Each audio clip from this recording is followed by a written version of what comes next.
Good morning friends. Last લેક્ચરની અંદર આપણે point method કન્સ્ટ્રેઇનની અંદર ઘણા બધા ક્વેશ્ચન સોલ્વ કર્યા હતા. આજે આપણે એક નવો નાનો પણ મહત્વનો એવો ટોપિક શીખવા જઈ રહ્યા છીએ. તો ચાલો મિત્રો શરૂ કરીએ એ ટોપિક. તો તમારી સ્ક્રીન પર તમે જોઈ શકો છો કે ઇક્વિલિબ્રિયમ ઓફ કોનકરન્ટ ફોર્સિસ એટલે કે એક બિંદુગામી બળોનું સંતુલન. અર્થ શું થયાનો? તો કે જે કઈ ફોર્સ લાગે છે એ બધો જ ફોર્સ એક જ બિંદુ પર લાગે છે અને સંતુલિત અવસ્થામાં છે. હવે બીજો એક પ્રશ્ન થાય કે સર એક બિંદુ સમજ પડી ગઈ, બળ પણ મને ખબર છે, પણ આ સંતુલન એટલે શું? તો સંતુલન કોને કહી શકાય તો આપણે સમજીએ. અહીંયા સંતુલનનો અર્થ એવો છે કે પદાર્થ પર લાગતું એફ નેટ 0 થાય. પદાર્થ પર લાગતું એફ નેટ એટલે કે પરિણામી બળ એનું મૂલ્ય 0 થઈ જાય એવું આપણે કહી શકીએ. બરાબર છે? બોલો બીજું કઈ કહી શકાય? તો કે હા, જો બળ 0 છે તો હું એમ કહી શકું કે એનો પ્રવેગ એ પણ કેટલો હશે? 0 હશે. શું હું એમ કહી શકીશ કે વેગ 0 હશે? તો કે ના. જો હું એમ કહી દઉં આ સાચું છે, બરાબર, એફ નેટ બરાબર 0 એ સાચું છે, એ નેટ બરાબર 0 તો એ પણ સાચું છે. આ સાચું ખોટું હું એટલા માટે લખું છું કારણ કે ઘણાને મિસકન્સેપ્શન હોય છે.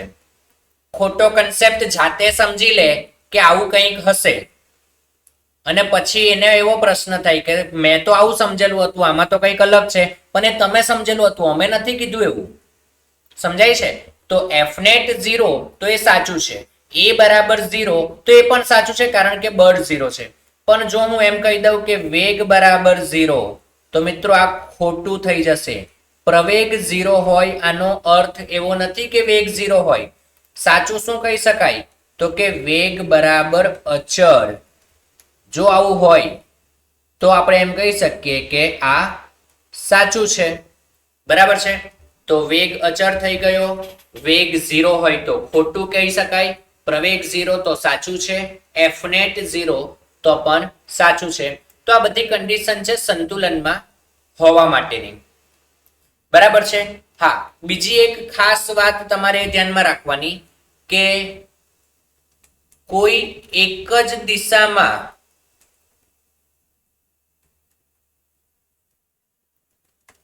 પણ સંતુલન હોઈ શકે. કોઈ એક જ દિશામાં પણ સંતુલન હોઈ શકે. બરાબર છે? એવું જરૂરી નથી કે આ એફ નેટ કીધું એટલે બધી જ બાજુનું કુલ બળ 0 થઈ જવું જોઈએ. હા, બધા જ 0 થાય તો પણ સંતુલન તો કહેવાશે. પણ ધારો કે એમ થઈ જાય કે એક્સ દિશાના બળ જ 0 થઈ ગયા તો આપણે એમ કહી શકીએ કે ભાઈ એક્સ દિશામાં પદાર્થ સંતુલિત અવસ્થામાં છે. વાયમાં જ ખાલી ગતિ કરશે કારણ કે વાય દિશામાં બળ મળે છે. તો એક્સ દિશામાં સંતુલનમાં છે એમ તો કહી શકાય. સમજાય છે દરેકને? તો આ થઈ ગયું સંતુલન. હવે આ સંતુલન હજી આપણે જે ભણીએ છીએ ને એ ખરેખર અધૂરું સંતુલન કહેવાય. કારણ કે અહીંયા ફક્ત બળની ચર્ચા કરવામાં આવે છે. એટલે કે પદાર્થ સંતુલનની અંદર ફક્ત રેખીય ગતિમાં છે. તો કે સર આ બધું અત્યારે આ તમે શું કીધું, કંઈક બળથી જ સંતુલન ને કંઈક રેખીય સંતુલન એટલે? તો કે એટલે એનો અર્થ શું થયો? તો કે અહીંયા આપણે ફક્ત બળની જ ચર્ચા કરીએ છીએ. ખરેખર આપણે જો પદાર્થને કુલ સંતુલન, ફૂલ્લી એમ કેવું હોય કે પદાર્થ કોઈ જ પ્રકારની ગતિ કરતો નથી, સંપૂર્ણપણે સંતુલન સ્થિતિમાં છે, તો આપણે એનું બળ પણ 0 બતાવવું પડે અને એનું ટોર્ક પણ 0 બતાવવું પડે. આ ટોર્ક એક ભૌતિક રાશિ છે જેના વિશે આપણે અગાઉ ચેપ્ટર નંબર 7 ની અંદર ભણીશું. તમને અત્યારે સાદા ઉદાહરણથી સમજાવું તો દરેકના ઘરે પંખો હશે, બરાબર? એ પંખાને આપણે સીલિંગ પર ઉપર છત ઉપર લગાડેલો છે કે નહીં? હવે તમે જ્યારે સ્વિચ ચાલુ કરો છો ને તો એ પંખો ગોળ ફરે છે, બોલો આખા રૂમમાં ફરવા માંડે છે? નથી ફરતો.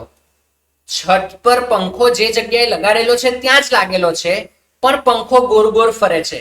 તો એ પંખો ત્યારે ચાક ગતિકીય સંતુલનમાં નથી એમ કહી શકાય. એ પંખો ફક્ત રેખીય સંતુલનમાં છે, કારણ કે એના ઉપર કોઈ પણ પ્રકારનું બાહ્ય બળ લાગતું નથી. સમજાય છે? પણ એ ગોળ ગોળ તો ફરે જ છે, અને આ વર્તુળાકાર માર્ગે ફરવાની જે ગતિ છે એને ચાક ગતિ કહેવાય. અને આ ચાક ગતિ માટે જ ટોર્ક જવાબદાર છે. જેમ કે આપણે દરવાજો ખોલીએ છીએ તો આ જેટલી પણ વર્તુળાકાર ગતિ થતી હોય, તમે જ્યારે દરવાજો ખોલો તો મિજાગરાથી દરવાજો ફિટ હોય એટલે તમે ખોલશો તો દરવાજો વર્તુળાકાર માર્ગે ગતિ કરે. હા, આખું વર્તુળ નથી બનાવતું, પણ જે ગતિ છે એ તો કેવી છે? વર્તુળાકાર ગતિ જ છે. બરાબર? તો આ જે છે એને આપણે ટોર્ક કહી શકીએ. તો ટોર્ક અને બળ બંનેની રીતે સંતુલનમાં હોય તો એને સંપૂર્ણ સંતુલન કહેવાય.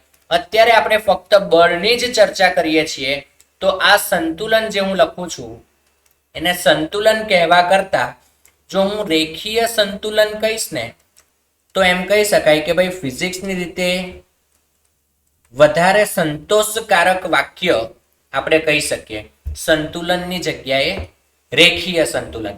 બરાબર છે? આ હું પહેલેથી જ લખી શકતો તો અહીંયા રેખીય સંતુલન, પણ મારે આ શબ્દ તમને સમજાવવો હતો એટલા માટે મેં સંતુલન લખ્યું, કારણ કે તો જ તમે અહીંયા ધ્યાન આપ્યું હશે કે હવે હું ક્લિયર કરું છું કે ભાઈ આને ખરેખર રેખીય સંતુલન કહેવાય. તો આ થઈ ગઈ સંતુલનની વાત. હવે સંતુલન કેવી રીતે બતાવવું? તો બળ લાગતા હશે અલગ અલગ દિશામાંથી, આપણે એ બધા જ બળને કુલ કેટલું બતાવી દેવાનું? 0 બતાવી દેવાનું. બતાવવાનું એટલે સાબિત કરવાનું છે. તો જોઈએ એના પર ક્વેશ્ચન જોઈએ એટલે આપણને વધારે સારી રીતે સમજાશે કે આને કેવી રીતે દર્શાવવામાં આવે. તો ચાલો જોઈએ.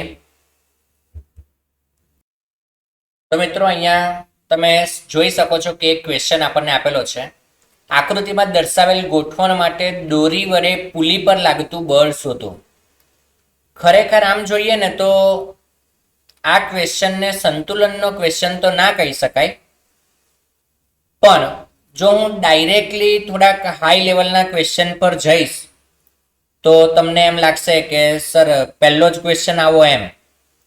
એટલે આ તંત્ર આમ જોઈએ ને તો દોરીથી બાંધેલો છે ને એક બ્લોક લટકાવી દીધો છે પુલી પરથી, એટલે આ તંત્ર રહેવાનું તો સ્થિર જ છે, એટલે કે સંતુલન સ્થિતિમાં તો છે જ.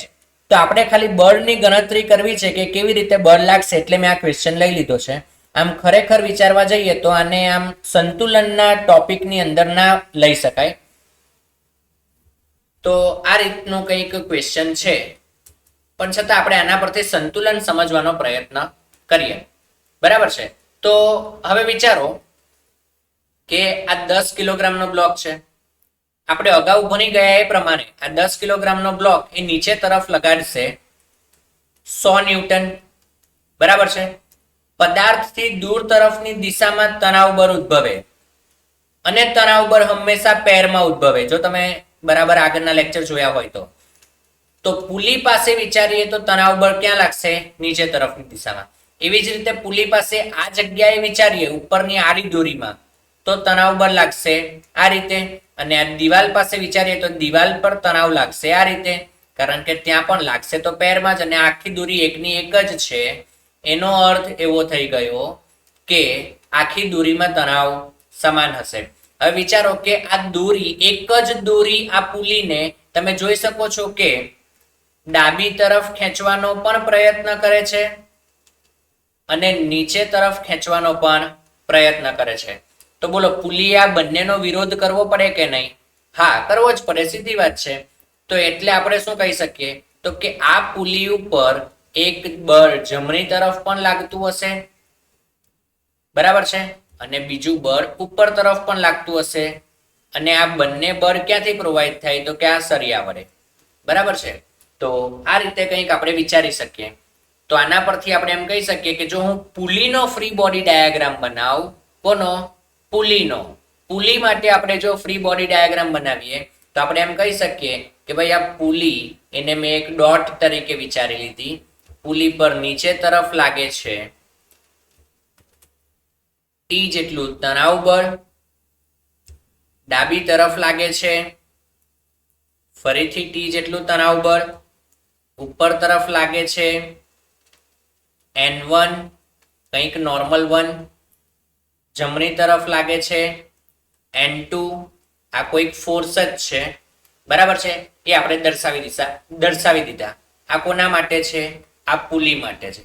પણ મારી માટે તો પ્રશ્ન જ એક છે કે સર ટી ની કિંમત કેટલી? તો હવે આપણે 10 કિલોગ્રામના જે બ્લોક છે એના માટે ફ્રી બોડી ડાયાગ્રામ બનાવીએ. કોના માટે? 10 કેજીના બ્લોક માટે. તો એના માટે ફ્રી બોડી ડાયાગ્રામ બનાવીએ તો બોલો, બ્લોક પણ સ્થિર છે, નીચે તરફ એનું પોતાનું વજન બળ 100 ન્યૂટન લાગશે અને ઉપર તરફ શું લાગે છે?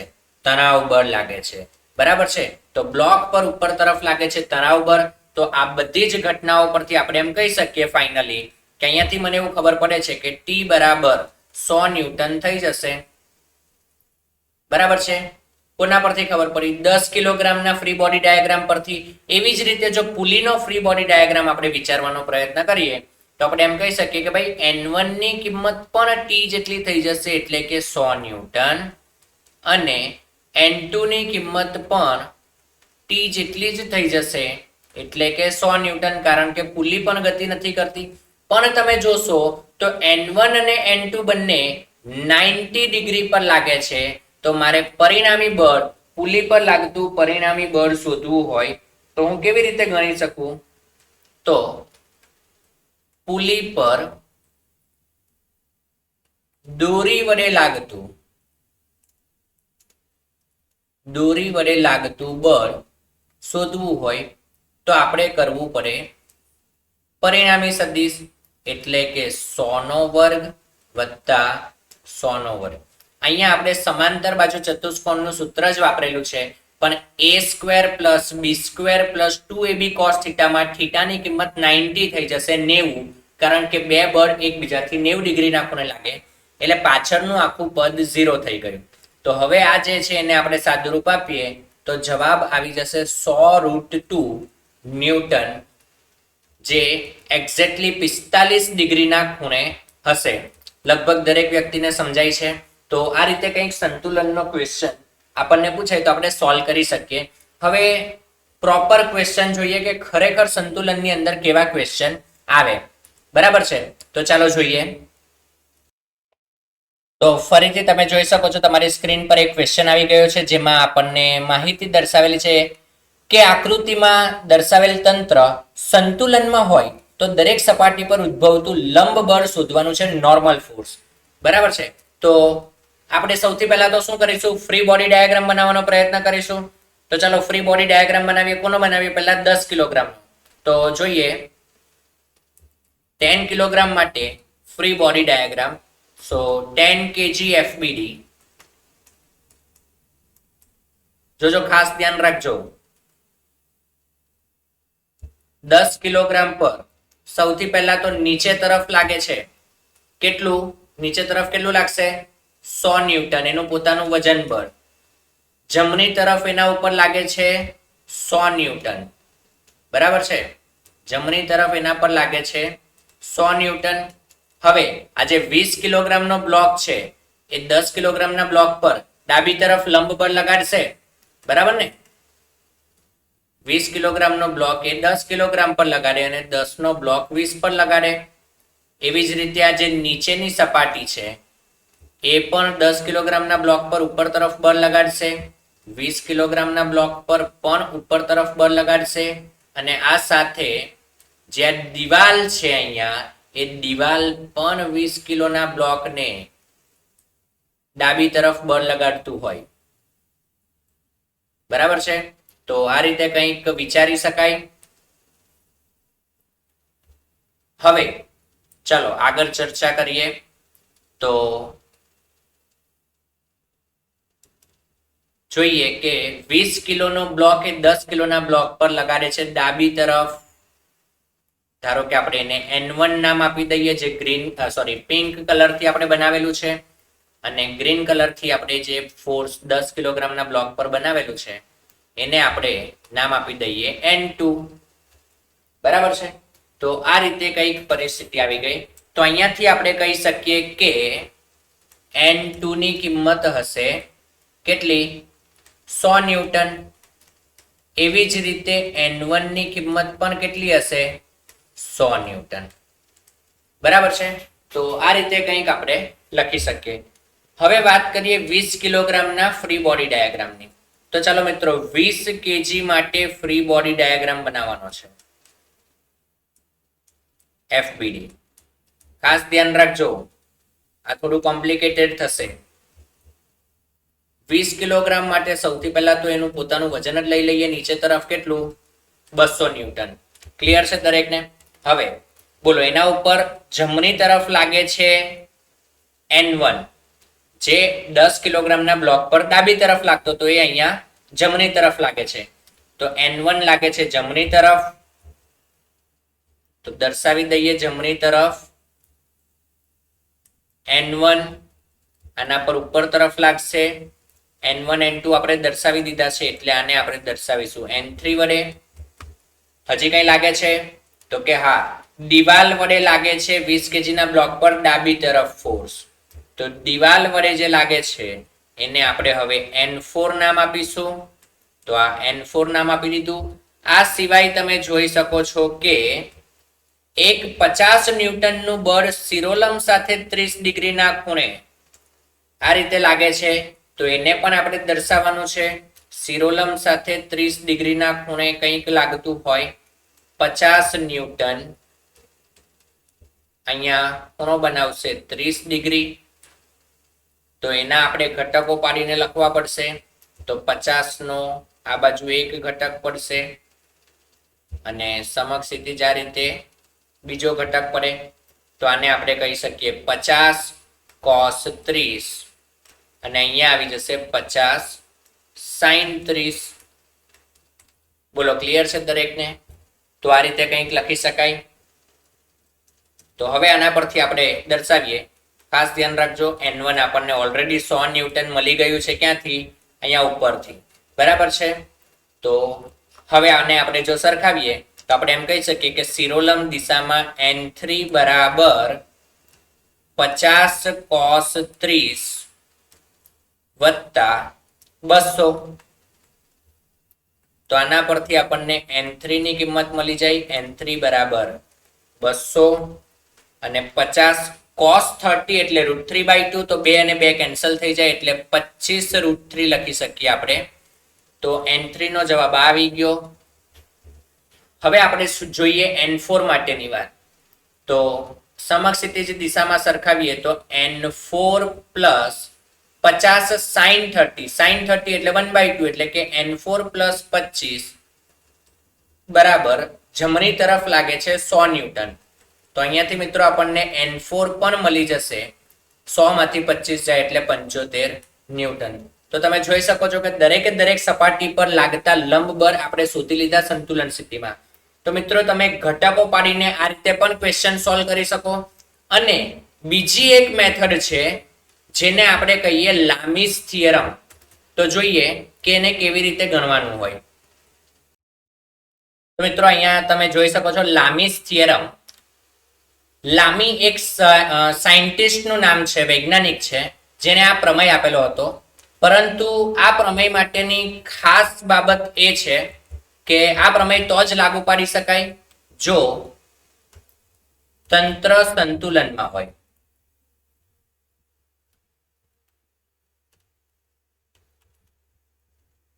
બરાબર? જો તંત્ર સંતુલનમાં હોય, એક જ બિંદુ પર 3 બળ લાગતા હોય, નહીં 2 માટે નહીં 4 માટે, ફક્ત ને ફક્ત 3 બળ લાગતા હોય અને એ પણ એક જ બિંદુ પર લાગવા જોઈએ, તો આપણે આ લામીસ થિયરમ એપ્લાય કરી શકીએ. અને આ સાથે પદાર્થ સંતુલનમાં પણ હોવો જોઈએ. ધારો કે હવે આ ખૂણાને આપણે અહીંયા નામ આપી દઈએ. આ ખૂણો આલ્ફા છે. બીજો ખૂણો લઈએ, આ ખૂણો ધારો કે બીટા છે. અને આ ત્રીજો ખૂણો એને ધારો કે આપણે ગામા કહી દઈએ. જો આ પ્રમાણે કંઈક હોય અને આ બધી જ વસ્તુ સંતુલન સ્થિતિમાં હોય તો આપણે એમ કહી શકીએ કે લામીસ થિયરમ મુજબ F1 ના છેદમાં sine alpha is equal to F2 ના છેદમાં sign beta is equal to F3 ના છેદમાં સાઇન ગામા. બરાબર છે. એટલે કે જે સદિશ છે એના છેદમાં જે ખૂણાનો સાઇન લખવાનો છે એ એના સિવાયના બાકીના બે સદિશ વડે બનવો જોઈએ. એટલે કે F1 ના છેદમાં લખવાનું છે તો જે ખૂણો બનશે એ F2 અને F3 વચ્ચે બનશે. F2 માટે લખવાનું છે બીટા, તો બીટા ક્યાં બને છે? F1 અને F3 વચ્ચે બને છે. અને F3 ના છેદમાં લખવાનું છે તો એ F1 અને F2 વડે ખૂણો બનવો જોઈએ ગામા. બોલો ક્લિયર છે? આ જે સ્ટેટમેન્ટ છે ને એને જ લામીસ થિયરમ કહેવાય. એકદમ સિમ્પલ છે. અત્યારે આપણે બળની ચર્ચા કરી છે એટલે અહીંયા બળ લખું છું. બાકી કોઈ પણ સદિશ હોય તો એના માટે પણ આ વસ્તુ લાગુ પાડી શકાય. બરાબર છે. નોર્મલી આ થિયરમ આપણે બળ માટે જ વાપરીએ છીએ, પણ ખાસ ધ્યાન રાખવાનું એક જ બિંદુ પર લાગતા હોવા જોઈએ અને 3 જ બળ લાગવા જોઈએ. નહીં 1, નહીં 2, નહીં 4, નહીં 5, 3 બળ લાગતા હશે તો અને તો જ લામીસ થિયરમ લાગુ પાડી શકાય. આ સિવાયની કન્ડિશનની અંદર આપણે ઉપર જે ક્વેશ્ચન હમણાં જોયો એ પ્રમાણે બળના ઘટકો પાડીને સોલ્વ કરવા પડશે. આ ક્વેશ્ચન જ્યારે 3 બળ લાગતા હોય ત્યારે પણ તમે ઘટક પાડીને સોલ્વ કરી શકો, પરંતુ લામીસ થિયરમથી સોલ્વ કરવાથી એ ક્વેશ્ચનને આપણે સરળતાથી અને ઝડપથી સોલ્વ કરી શકીશું. લામીસ થિયરમ તમારે ખાસ યાદ રાખવાનું છે. આગળ જતા ધોરણ 11 અને ધોરણ 12 ના પણ ઘણા બધા ચેપ્ટરની અંદર આપણે 3 બળ લાગતા હશે ત્યાં લામીસ થિયરમનો ઉપયોગ કરીને ક્વેશ્ચનને સોલ્વ કરવાનો પ્રયત્ન કરીશું. આગળ જતા જ્યારે લામીસ થિયરમનો ઉપયોગ કરીએ ત્યારે તમને મનમાં પ્રશ્ન ન થવો જોઈએ કે સર આ શું છે. બરાબર છે. તો ખાસ બહુ મહત્વની વસ્તુ છે લામીસ થિયરમ. લગભગ દરેકને સમજાઈ ગયું હશે કે આને ક્યાં અને કેવી રીતે ઉપયોગ કરવાનો છે. તો ચાલો આના ઉપર આધારિત એક ક્વેશ્ચન જોઈએ. ક્વેશ્ચન જોઈએ એટલે વધારે અંદાજ આવશે કે કેવી રીતે આને સોલ્વ કરી શકાય. તો અહીંયા આકૃતિમાં તમે જોઈ શકો છો કે આપણને એવું કીધું છે કે જો તંત્ર સંતુલન સ્થિતિમાં હોય તો દરેક દોરીમાં ઉદ્ભવતું તણાવ બળ શોધો. તો ચાલો આપણે આ ક્વેશ્ચન સોલ્વ કરવાનો પ્રયત્ન કરીએ. તો અહીંયાથી સૌથી પહેલા આપણે શું કરીશું, તો આપણે એ બિંદુ માટે વિચારીશું. તમને એમ થતું હશે કે સર અહીંયા તો બહુ બધા બળ લાગે છે, તમે તો મને 3 ની જ વાત કરી. પણ તમે જો આને થોડું વ્યવસ્થિત શાંતિથી વિચારવાનો પ્રયત્ન કરશો તો મેં એમ કીધું હતું કે એક બિંદુ પર 3 બળ લાગવા જોઈએ. જો તમે એ બિંદુને વિચારશો તો જુઓ એ પર 3 જ લાગે છે, એક આ અને એક નીચે. એવી જ રીતે જો તમે બી બિંદુને વિચારશો તો પણ 3 જ લાગે છે, એક આ અને એક આ. બોલો દેખાય છે દરેકને? ક્લિયર છે? તો ચાલો એ બિંદુ પર સોલ્વ કરવાનો પ્રયત્ન કરીએ. ક્લિયર છે? તો ચાલો શરૂ કરીએ. એ બિંદુ માટે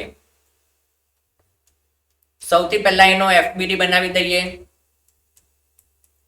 જો મિત્રો અહીંયા હું તમને ગમે તેટલું સમજાવું તમને સમજાઈ જાય છે, બધી જ વાત બરાબર છે. પણ અહીંયા સૌથી મહત્વની વસ્તુ એ છે કે તમને ત્રિકોણમિતીય સાદુરૂપ આપતા આવડવું જોઈએ, એટલે કે ખૂણાની કિંમતો આવડવી જોઈએ. બીજી વસ્તુ, તમને સારામાં સારી રીતે ભૂમિતિ આવડવી જોઈએ, કારણ કે તમારે ખૂણા શોધવા પડશે. હા, અમુક જ ખૂણા આપેલા હશે, એના પરથી બાકીના ખૂણા તમારે ગમે ત્યાંથી લાવવાના, કારણ કે ક્યાંક મૂકવા તો જોઈશે ને છેદમાં. એટલા માટે તો 10 કિલોગ્રામ છે તો સૌથી પહેલા તો એનું વજન નીચે તરફ 100 ન્યૂટન લાગતું હશે. શિરોલંબ સાથે આમ ડોટેડ લાઈન બનાવીએ, કારણ કે એનાથી 30 ડિગ્રીના ખૂણે તમે જોઈ શકો છો કે તણાવ બળ લાગે છે. તો અહીંયા તણાવ છે T2 જેટલું અને ખૂણો બનાવવાનો છે 30 ડિગ્રી. સાથે T1 જેટલું બળ સમક્ષિતિજ દિશામાં લાગે છે ડાબી તરફ. તો આ થઈ ગયું T1. હવે તમે ખૂણા જોશો તો તમે એમ કહી શકો કે ભાઈ બધા જ ખૂણા લગભગ ખબર છે. તો હું સૌથી પહેલા શરૂ કરું છું 100 ના છેદમાં 60. હવે 100 ના છેદમાં ખૂણો લખવો એટલે ખૂણો બનવો જોઈએ T1 T2 વચ્ચે. બોલો T1 T2 વચ્ચે કેટલો ખૂણો બનશે? તો કે બોલો આ શિરો ડોટેડ લાઈન જે બનાવેલી છે એ શિરોલંબ રેખા છે અને T1 સમક્ષિતિજ છે એટલે આટલો ખૂણો 90 + 30 એટલે 120 ડિગ્રી 120 ડિગ્રી ક્લિયર છે 120 ડિગ્રી ઇઝ ઇક્વલ ટુ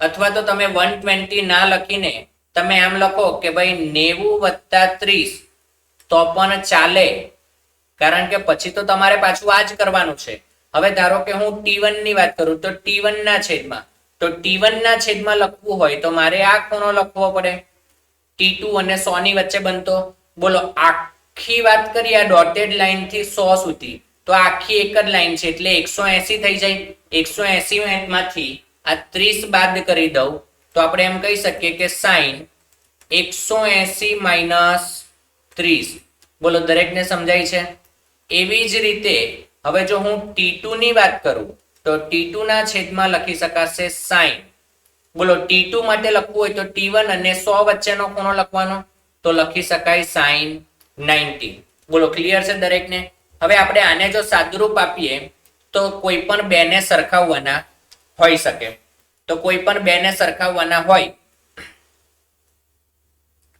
તો જોઈએ કેવી રીતે સોલ્વ થાય આને સોલ્વ કરીએ તો 100 છેદમાં sin 90 પ્લસ એટલે બીજા ચરણમાં sin ધન હોય પરંતુ 90 ને કારણે sin નું થઈ જશે cos અને અહીંયા આવી જાય 30 આને આપણે એક વખત સરખાવીએ T1 સાથે એટલે આપણને T1 મળી જાય તો sin 180 - 30 180 માઈનસ એટલે બીજું ચરણ બીજા ચરણમાં sin ધન પણ 180 એ થીટા વિધેય બદલતો નથી એટલે sin નું sin જ આવશે અને અહીંયા આવી જશે 30 તો અહીંયાથી જો આપણે સાદુરૂપ આપીએ તો 100 ના છેદમાં cos 30 એટલે લખાય √3/2 ઇઝ ઇક્વલ ટુ T1 છેદમાં sin 30 એટલે 1/2 તો આના પરથી આપણને મળી જશે T1 ની કિંમત T1 બરાબર 100/√3 ન્યૂટન ક્લિયર છે એકદમ હવે એવી જ રીતે આ 100 ની સાથે આપણે T2 ને સરખાવીએ તો શું લખી શકાય તો 100 sin 90 + 30 ને cos 30 કરી શકાય એ તો ખબર જ છે ઇઝ ઇક્વલ ટુ T2 છેદમાં sin 90 હતું જો અહીંયા sin 90 એટલે થઈ જશે 1 તો આના પરથી આપણે ડાયરેક્ટ લખીએ તો T2 બરાબર બોલો 1 નું તો કઈ લખવાની જરૂર જ નથી તો 100 m ના m અને cos 30 છે એની કિંમત મૂકી દઈએ એટલે √3 * 2 એટલે કે T2 બરાબર આપણને મળી જશે 100 × 2 એટલે કે 200 ના છેદમાં √3 ન્યૂટન મિત્રો હજી દાખલો પૂરો નથી થયો હજી તો આપણને T1 અને T2 જ મળી ગયા આપણે ખાલી A બિંદુ માટે ગણતરી કરી હવે આપણે B બિંદુ માટે ગણતરી કરીશું બરાબર છે તો ચાલો એને પણ સોલ્વ કરવાનો પ્રયત્ન કરીએ તો હવે હું B બિંદુ માટે હું જો FBD બનાવું તો શું થઈ જશે તો B બિંદુ માટે આપણે અહીંયા એક ડોટ લઈ લઈએ શું થાય છે સૌથી પહેલા જોઈએ શિરોલંબ સાથે 60 ડિગ્રીના ખૂણે ટેન્શન 4 લાગે છે તો એક ડોટેડ લાઈન લઈ લઈએ એની સાથે 60 ડિગ્રીના ખૂણે લાગે છે ટેન્શન 4 આ એંગલ છે 60 ડિગ્રી સાથે સમક્ષિતિજ દિશામાં પણ એક દોરી બાંધવામાં આવેલી છે એના ઉપર કેટલું તણાવ છે જોઈ લઈએ બોલો આ B બિંદુથી સમક્ષિતિજ દિશામાં એક દોરી છે જેના ઉપર T3 તણાવ છે તો લખી દઈએ અહીંયા T3 હજી એક બળ છે બોલો T2 A અને B વચ્ચે છે તમે જોઈ શકો કે આ એંગલ 30 ડિગ્રી છે બોલો અહીંયા આ ડોટેડ લાઈન થી આ તો 90 નો ખૂણો જ બનશે જો આ 90 હોય આ 30 હોય તો અહીંયા ખૂણો કેટલો બને સમક્ષિતિજ સાથે 60 નો બરાબર છે તો એ પણ આપણે બનાવીએ સમક્ષિતિજ સાથે 60 ડિગ્રીનો ખૂણો બનાવવાનો છે તો કંઈક આ રીતે હશે જેનું મૂલ્ય છે T2 અને અહીંયા એંગલ બનશે સમક્ષિતિજથી 60 ડિગ્રી બરાબર છે અને T2 ની વેલ્યુ આપણે અહીંયા ઉપર જ શોધી લીધી કેટલી છે 200 ના છેદમાં √3 તો 200 ના છેદમાં √3 ન્યૂટન આ વેલ્યુ આવી ગઈ. હવે આના પરથી આપણે અહીંયા બી બિંદુ માટે પણ લામીનો થિયરમ લગાડવાનો છે. તો અહીંયા પણ આપણે જોઈએ કે ઇક્વેશન કેવી રીતે આવશે. તો ચાલો લખીએ ઇક્વેશન. તો એંગલ તો લગભગ બધા સેટ થઈ ગયા છે, નહીં, લખવા પડશે. તો ચાલો લખી નાખીએ. તો આ એક ડોટેડ લાઈન લઈ લીધી એટલે તમે જોઈ શકશો કે અહીંયા 60 ડિગ્રી છે, તો આ એંગલ થઈ જશે 30. આ તો 90 ફિક્સ જ છે. અહીંયા 60 છે એટલે આ એંગલ પણ થઈ જશે 30 ડિગ્રી. તો તમે જોઈ શકો કે T4 અને T2 આ બેની વચ્ચે કુલ કેટલો ખૂણો બને છે? તો 90 + 30 + 30. બરાબર છે. તો આ રીતે કંઈક ખૂણો બને છે. તો આ એક જ ખૂણો આપણને નહોતી ખબર, જે આપણે અહીંયા શોધી લીધો. હવે આના માટે ઇક્વેશન લખી દઈએ. તો સૌથી પહેલા હું T2 માટે લખું. ચાલો T2 ના છેદમાં, તો T2 માટે લખવું હોય તો 3 અને 4 વચ્ચેનો ખૂણો લખવાનો. તો તમે જોઈ શકો કે અહીંયા 90 બને છે આ ખૂણો. 90 + 60 એટલે કે sin 90 + 60 ઇઝ ઇક્વલ ટુ, હવે T2 માટે લખાઈ ગયું. તો T3 માટે લખીએ. T3 ના છેદમાં લખવું હોય તો 2 અને 4 વચ્ચેનો ખૂણો લખવાનો. તો 90 + 30 + 30 એટલે કે 90 + 60 લખાય. તો sin 90 + 60 આ થઈ ગઈ T3 ની કિંમત. T3 માટે લખાઈ ગયું. હવે આપણે T4 માટે લખીએ. તો ઇઝ ઇક્વલ ટુ T4 ના છેદમાં, બોલો 4 ના છેદમાં લખવું હોય તો 2 અને 3 વચ્ચેનો ખૂણો. બોલો 2 3 વચ્ચે કેટલો ખૂણો છે? ખાલી 60 ડિગ્રી. બોલો દેખાય છે દરેકને? તો sin 60. બોલો ક્લિયર છે? હવે આને આપણે જો સાદુરૂપ આપવાનો પ્રયત્ન કરીએ તો ધારો કે હું T2 અને T3 ને સરખાવું તો તમે જોઈ શકો કે બંનેના છેદ સરખા જ છે. સરખા છે આનો અર્થ એવો થઈ ગયો કે T2 = T3 અને T2 ની કિંમત તો આપણને ખબર જ છે મિત્રો, 200 ના છેદમાં વર્ગમૂળ 3 એટલે કે મને T3 પણ મળી ગયું. અને હવે આપણે T2 અને T4 ને સરખાવી દઈએ તો તમે જોઈ શકો કે T2 ના છેદમાં શું આપેલું છે આપણને અહીંયા? sin 90 + 60. 90 એટલે બીજું ચરણ, બીજા ચરણને કારણે sin પ્લસ નું પ્લસ જ રહેશે, પરંતુ 90 ને કારણે sin નું થઈ જશે cos.